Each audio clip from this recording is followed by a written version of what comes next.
வணக்கம் நண்பர்களே, நான் உங்கள் சித்தம்பத்தூர் அருள்மொழி பேசுகிறேன். பொதுவாக நம்ம தமிழ் மொழியை பற்றி நிறைய கருத்துக்கள் நிலவுது. நம்ம தமிழ் மொழி மேலே பாசம் கொண்டவங்க என்ன சொல்லுவாங்கன்னா, உலக மொழிகளுக்கெல்லாம் இதான் மூத்த மொழி, இதுதான் சிறந்த மொழி அப்படின்னு சொல்லுவாங்க. தமிழ் மொழியை விரும்பாதவங்க என்ன சொல்லுவாங்கன்னா, இது ஒரு நீச பாசம்னு சொல்லுவாங்க. ஒரு கூட்டம் பார்த்தீங்கன்னா, இதுல அறிவியல் பூர்வமான தகவல்லாம் எதுவுமே கிடையாது, அறிவியல் சிந்தனைகளை அற்ற இது ஒரு காட்டு மிராண்டி மொழி அப்படின்னு ஒரு கூட்டம் சொல்லிட்டு இருக்காங்க. உண்மையிலேயே பார்த்தோன்னா அது உண்மையிலே உலக மொழிக்கெல்லாம் மூத்த மொழியா இல்ல அறிவியல் பூர்வமான சிந்தனைகள் அற்ற மொழியா, இதெல்லாம் நம்ம ஆராய்ச்சி பண்ணதான் நம்மளுக்கு தெரியும். அந்த அடிப்படையில் தாங்க இந்த காணொலி இந்த வீடியோவே இருக்க போகுது. தமிழ் மொழியை பத்தி ஒரு ஆராய்ச்சி தான் இது. இந்த மொழியை பத்தி நம்ம ஆராய்ச்சி பண்ணணும். அந்த காலகட்டத்தில் வாழ்ந்த மற்ற நாகரிகத்தை பத்தி நம்ம பார்க்க போறோம். அந்த அடிப்படையில் இன்னைக்கு கிரேக்கத்தோடைய சயின்டிஸ்ட் ஒருத்தர் நம்ம பார்க்க போறோம். அவர் பேர் எம்படக்லிஸ்ன்னு சொல்லுவாங்க. அவர் ஒரு கிரேக்கத்துல ஒரு அரசவையில் இருக்கக்கூடிய ஒரு சிறந்த அறிவியல் விஞ்ஞானி. அவர் ஒரு கிமு 474 காலகட்டத்தில் வாழ்ந்த ஒரு தத்துவ விஞ்ஞானியும் கூட. அவர் அடுத்த 2 வாரத்துக்கு எப்ப மழை பெய்யும், எப்ப நிலநடுக்கும், எப்ப பூகம்பம் வரும், அது போன்ற ஒரு தகவல்களை துல்லியமா கணிச்சு சொல்லக்கூடிய ஒரு சகலகல கில்லாடின்னு சொல்லலாம். மனுஷன் ஒரு மணிக்கணக்கில் அறிவியல பேசிக்கிட்டே இருப்பார். ஒரு நாள் ஃபுல்லா பேசணும், அவ்வளோ அறிவியலை பத்தி பேசிக்கிட்டே இருப்பார். அவ்வளவு அறிவியல் ஒரு அறிவுபூர்வமான ஒரு தத்துவ ஞானி. அவர் பல ஆராய்ச்சிகளை ஈடுபடுறாரு. அவருடைய முக்கியமான சிந்தனை எதுன்னு சொன்னீங்கன்னா, இந்த பூமியை பத்தின ஆராய்ச்சி தாங்க. இந்த பூமி எதனால உருவானது, இந்த பூமியில் உள்ள பொருட்கள் எல்லாம் எதனால உருவாக்கப்பட்டது அப்படிங்கிற ஒரு ஆராய்ச்சியில ஈடுபடுறாரு. அந்த ஆராய்ச்சியில் ஈடுபட்டு அவர் ஒரு தேரியை கொண்டு வர்றாருங்க. அதாவது 4 புத கோட்பாடு. அதாவது இந்த பூமி எதனால ஆனதுன்னா, நிலம், நீர், காற்று, நெருப்பு அப்படின்னு ஒரு 4 பூதத்தினாலதான் இந்த உலகமே உருவாகி இருக்கு அப்படிங்கிற கோட்பாட்டை நிறுவுறாரு. இது போல பல கண்டுபிடிப்புல கண்டுபிடிச்சாலும் இந்த கண்டுபிடிப்பை தான் அவர் பெருமையா பேசுறாங்க. அவரை பத்தி இதை பத்தி தான் பேசிட்டு இருக்காங்க. அவருக்கு இது மட்டும் இல்லைங்க, இன்னொரு ஒரு பெரிய கண்டுபிடிப்பு நான் கண்டுபிடிச்சிட்டேன். அதாவது மரணமே இல்லாத வாழ்க்கை, இம்மார்டாலிட்டின்னு சொல்லுவோம்.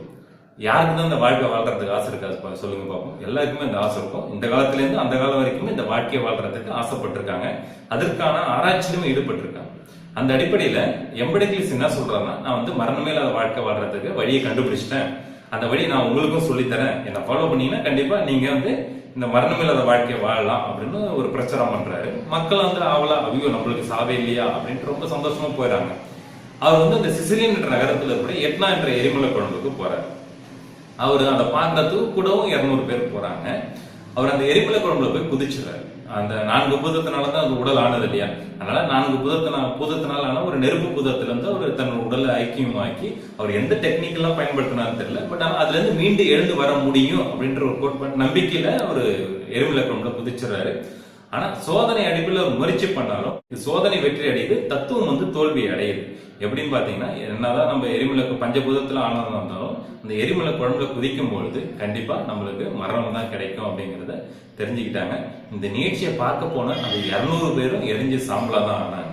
இந்த காலகட்டத்தில் அறிவியல் இது போல ஒரு பல சோதனைகள் அடிப்படையில் ஈடுபட்டு பல உயிர்களை தியாகம் பண்ணி தான் இந்த அறிவியல் வளர்ந்திருக்கு. இந்த மாதிரி ஒரு மூட நம்பிக்கையான சிந்தனைகளும் கிரேக்கத்துல நிறையவே இருந்திருக்கு. ஆனா அதே காலகட்டத்துல வாழ்ந்த தமிழ் நாகரிகத்துல பாத்தீங்கன்னா, திருமூலர் ஒரு கோட்பாட்டை வைக்கிறார். திருமூலர் தமிழ் நாகரிகத்துல பொதுவா 5 பூதம் தான் சொல்லுவாங்க.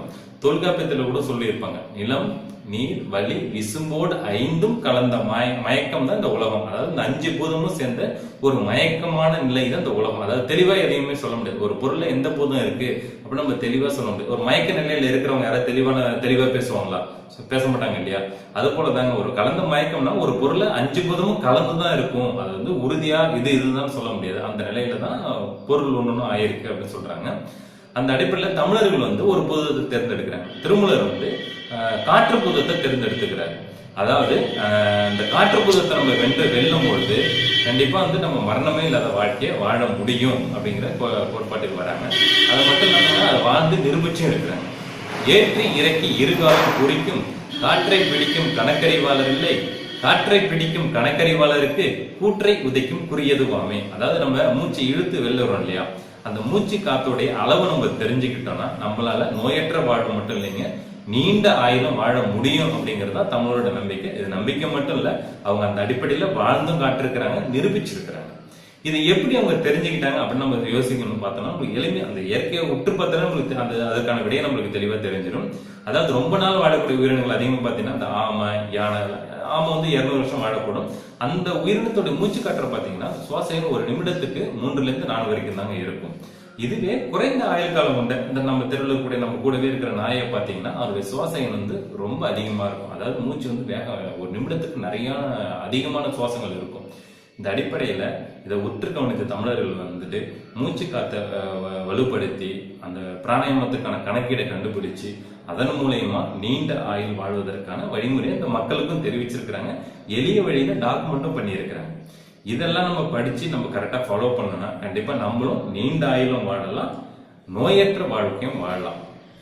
இது நம்ம இது ரெண்டு விஷயத்த நம்ம பார்க்கும்போது கிரேக்கமும் தமிழையும் பார்க்கும்போது எவ்வளவு நம்ம ஒரு விஷயத்த வந்துட்டு ஒரு அறிவியல் பூர்வமா தான் நம்ம வந்து நிரூபிச்சிருக்கிறோம். இயற்கையோட இயற்கையா இருந்துதான். யாரோ ஒரு முட்டாள்தனமா எரிமலை குழம்புல குதிக்கிறதோ இல்ல நீர் புதத்துல குதிக்கிச்சு மரணத்தை வெல்ல முடியுமோ அதே மாதிரி தகவலாம் யாருமே சொல்லல. இந்த அடிப்படையில் பார்க்கும்போது தமிழ்ல வந்து இது மட்டும் இல்லைங்க, பல அறிவியல் சிந்தனைகள் உள்ள நிறைய கருத்துக்கள் இருக்கு.